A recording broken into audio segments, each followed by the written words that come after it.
என் அன்பான தாய் தமிழர்கள் அனைவருக்கும் என் உற்சாகமான முத்தான முத்தமிழ் வணக்கம். வள்ளுவ பார்வையில் நான் உங்கள் கவிதன். அதிகாரம் 83 கூடா நட்பு அதிகாரத்தில் நான் இன்று பார்க்க போகும் குறட்பா 826. குறள்: நட்டார் போல் நல்லவை சொல்லினும் ஒட்டார் சொல் ஒல்லை உணரப்படும்.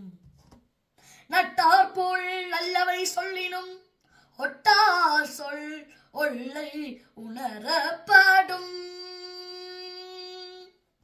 இந்த குறளின் கருப்பொருளை பார்ப்போம்.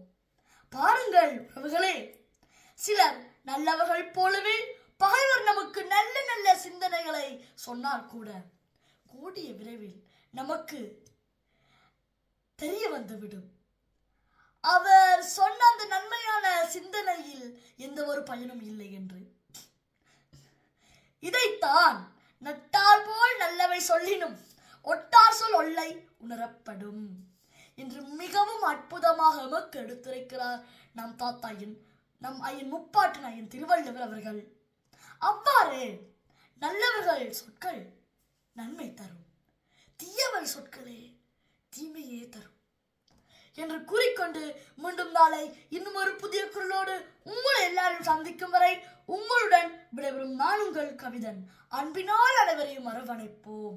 நன்றி, வணக்கம்.